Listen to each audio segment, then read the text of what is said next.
Okay, this video may or may not go live due to the bounciness of this thing that the phone's in and the general noise, but we'll give it a go. Going out today because trying to get out once a week, do something different, see some people.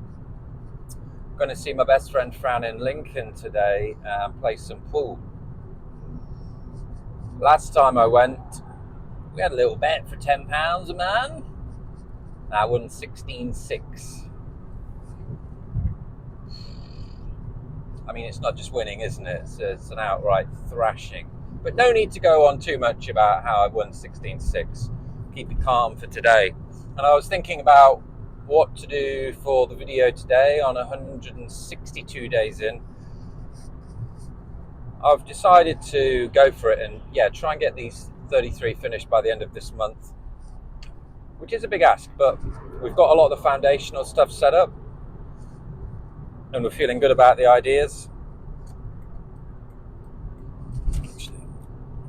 And it got me just thinking about the user journey of everything, because a week or so ago I went to play snooker and I mentioned I was halfway home, I was like, there's a parking ticket on the window, and I had gone to one car park, tried to pay on pay by phone. You could download the app, you could do it online. It didn't work at that car park, so I had to go to another car park, and it was the same service, but I managed to link my card to the Apple Pay and go through and do the steps online. And they were like, I went through, I got my card verified on my banking app. That's there, that's still there, that was verified. I went through, did the location, and the thing popped up and it said, yep, confirmed this time. The banking had confirmed it, but there was still one more step to do. It's like they'd designed it so I would fail and they would be able to ticket me. I did consider fighting it, but it's just like I've got so many more better things to be doing than doing that. So they've kind of got you, but 6 or 7 steps and it was confirmed, it was done, but oh no, they've got me. I know I've ranted and raved and complained about different websites and user journeys, the contracts popping up. Those boxes, they use different tricks as well for the terms and conditions of the offers. I mean, this car park it was like, don't untick the box if you don't want offers, or, it was like a double negative of the language to make you go, well, what am I, it's like, and it's a car park. Why would I want special offers on a car park? What are they going to do? Suddenly entice me back there one random weekend with 20% off parking? It's ridiculous. Absolutely ridiculous. People don't want that. We don't want that.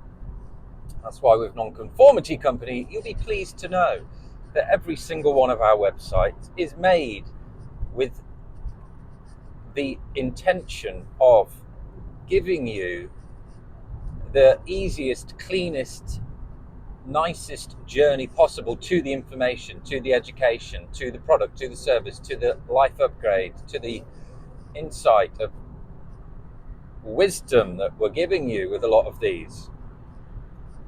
Because I just believe that's the way it should be done. People now are a lot savvier with technology and online, and we don't want to be fooled, we don't want to be tricked, we don't want more emails in our inbox, we don't want any nonsense.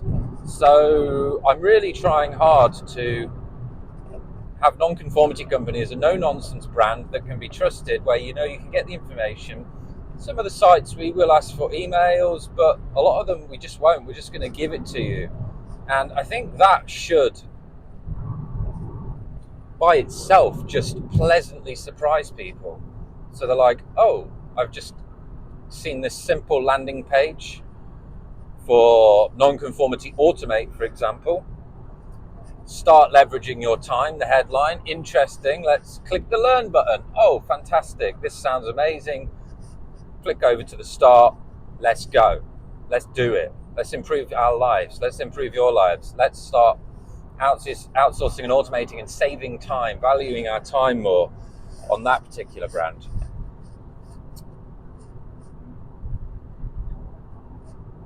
So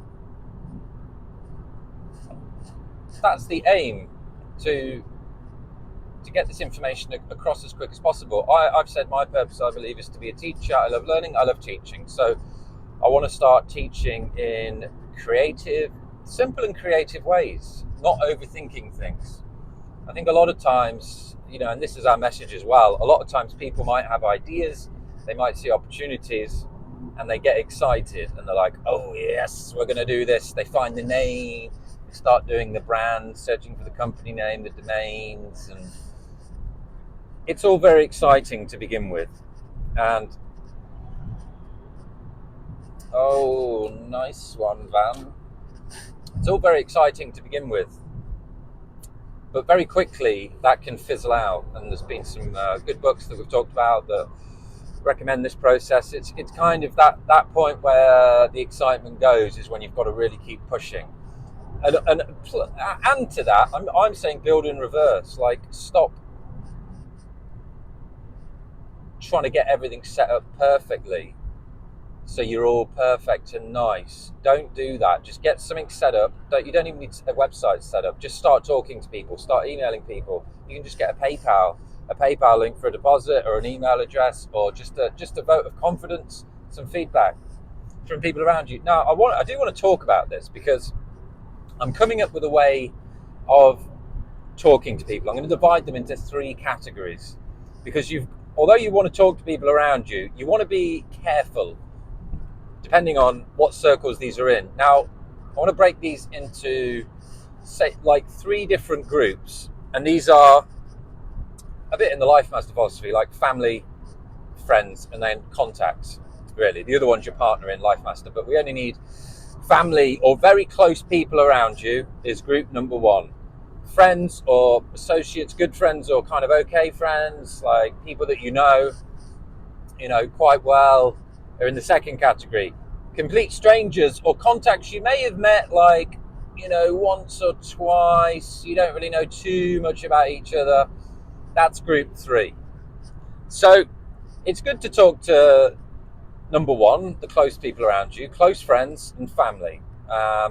However, you need to tread with caution on this group, because they will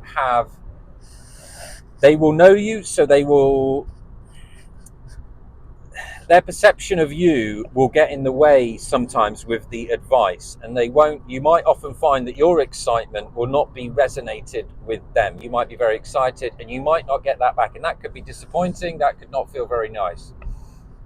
So tread carefully with the number 1 group, the people around you, and take it with a pinch of salt. Take the advice, talk to people, see how it goes, but don't be disheartened if this group doesn't quite get it. Number 2, the kind of friends and people you know pretty well, maybe work colleagues that you know each other on different levels. They might be there. You can take a little bit more interest in what they're saying, because they're not going to have as many perceptions built up as you, and they'll be able to look at the business idea, your offering, your product, your service, education, passion, with a little bit more objectively, and depending on their background, should have maybe some good insights there, some good advice, and be able to honestly say, yes or no. I would like that, or I would like it more if you did it like this, something like that. Group number 3, the strangers or people you barely know, that group's very interesting, because that's essentially what you're going to be doing online. You're going to be communicating to complete strangers and trying to get across exactly what it is that you're doing or thinking of doing, or you've started to just do, a little bit of it. And this group, I think, is the best group, really, because you've got nothing to lose, because they don't really know you, so that was close. They're not really going to have really any perceptions of you or what you're about or your past or your interests or your passions or things like that. So it should be a bit of a nice blank canvas feedback opportunity. So these are the groups I would really start to hone your craft and start to talk to, and see how you feel about talking to them and see what their reactions are. And then just ask people, is this something that would benefit you? Is this something that you would consider paying for? You're not asking them to do it now, but you're just imagining that you're selling what you're thinking of doing, building in reverse.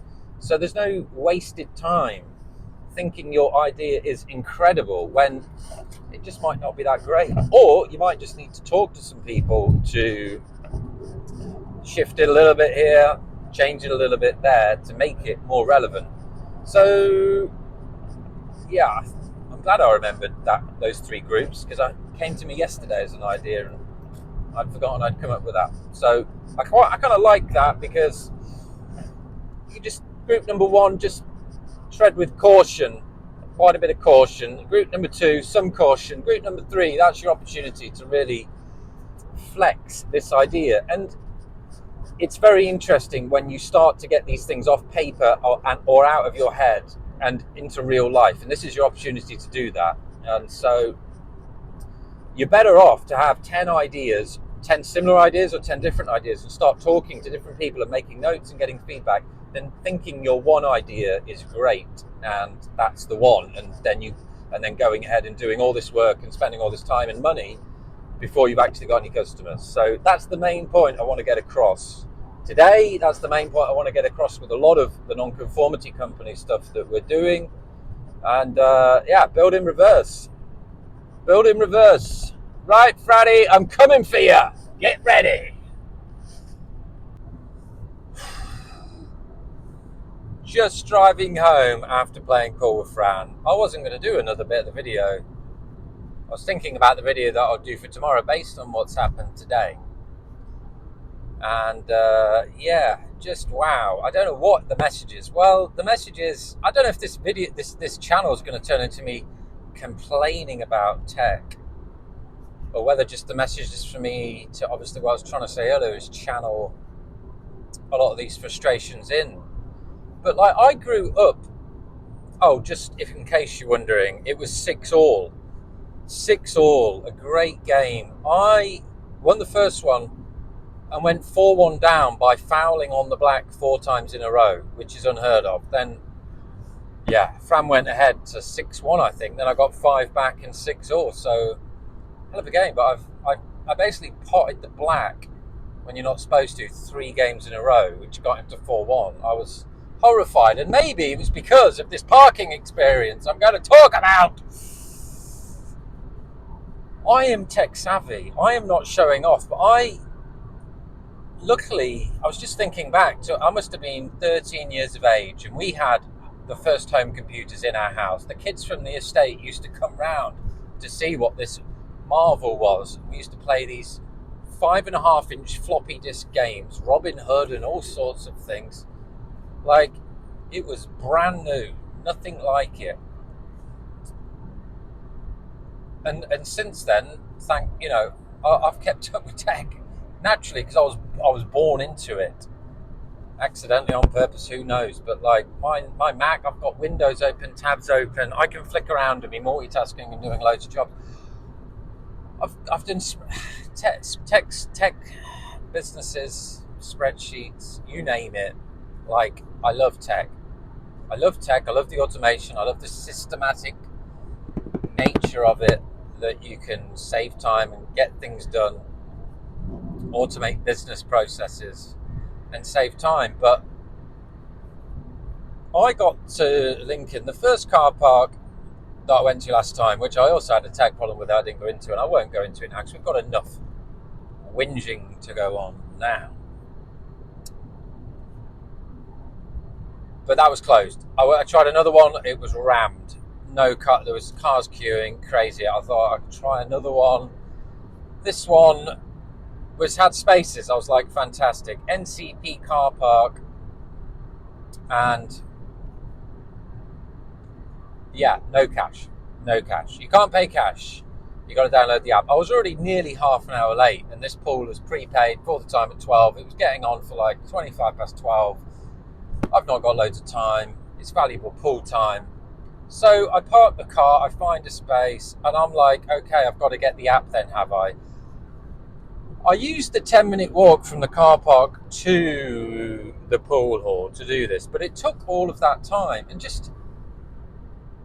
I just cannot believe the amount of steps involved in having to pay for this parking, when if they'd accepted cash, I could have been like, right, 3 hours parking, £4, £5, bang, bang, bang, bang, bang, ticket, dashboard, done, gone. But no, not today. And listen, I apologise, but I this is just what's happened to me today. This is a vlog of my life and building this company, and I've said I think these frustrations are coming up more just to channel me back in, and I've also had some more ideas off the back of this of how we can divide ourselves from tech, use tech, and not get used by tech. So I had to download the app. I'm going to try and go through the steps now. I'm going to just try and recreate this because I knew there'd be steps, but I couldn't believe quite how many there were. So I had to download the app, type in the app name, find an entity, that was fine, do the Apple password, put that in, yeah. Then I set off walking. Then I had to register for the app. That's put in my details. I had to get a confirmation code from the email, switch the email, got the confirmation code. Then I had to finish putting in my details, choose a password. There's nothing new here. I'm just going through all the steps. And then I had to add my car. Yeah, add the car, confirm the car twice. Then I had to add a bank card. I'm like, okay, great. Add the bank card. Then I had to confirm it with my bank. So that opened up in a new tab. Then I had to choose how I wanted to confirm with my bank. I'll choose it by text message. Great. Send the text message. Flick to the messages. Get the code. Come back to the app. Put it in. Confirmed. I'm verified. Now I have to go and get my parking session paid for. Even now the card is confirmed. So I put in the location, I find it, £4.95. The only good thing is here that the parking was cheaper. And so, yeah, I put it in £4.95. Then I had to confirm the bank card again. I had to do it all through the app. And then, after that, text message, bang, in and out, da-da-da-da-da. Then I had to go through, and also they were wanting to give me offers. And obviously you're roped in for all of this. You have to opt out. And, after all of these steps, I don't know how I was going to try and count, but I'm driving. I'm tired after this day. Just busy, trying to go to the town centre and give them some business, and they're just trying to make it as hard as possible. Like, that took 10 minutes. I did it on the walk. Like, if I was standing there for 10 minutes, it's just painful.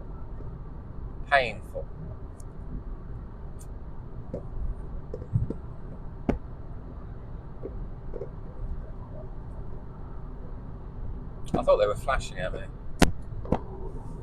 Anyway, it was nice to see Fran. We had a nice day.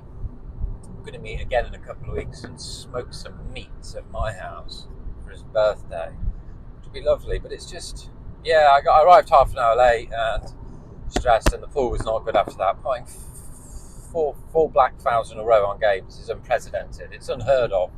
Never seen it before, never done it before. Fran was laughing his ass off. Good for him. Luckily we pulled it back. But yeah, I'm just going to finish with saying that I've experimented with, because I'm so into tech and I'm building a kind of tech company using tech, I've experimented a lot in the past. Even when I went to Bali, I bought a phone made for blind people, old people, with the big buttons. So it wasn't a smartphone, and I tried using that for a bit as my main device just to get away from tech. But it was a good experiment. But you obviously roped into this convenience of everything. So I'm just trying to come up with some ways. Like Fran also, funny enough, was complaining that his internet went off yesterday, and he had a 45-minute call with the internet provider. And they couldn't find anything, couldn't do anything. It was just down. And he couldn't watch TV, he said. So, couldn't even watch any TV. So he wasn't too happy about that. But we've just become so reliant now on tech, haven't we? Technology. That if it goes down, then how much of our life is going to go down? I kind of don't want that to happen. Like, I don't want to have my life so reliant on tech that if the internet goes down, my life comes to a standstill. That's horrible. No. So I'm thinking I've had some self-sustainable kind of preparedness, kind of sensible ideas for Nonconformity Company, and this is kind of just really pushing those on. So anyway, rant over. I'm going to go make some food. Have a lovely day.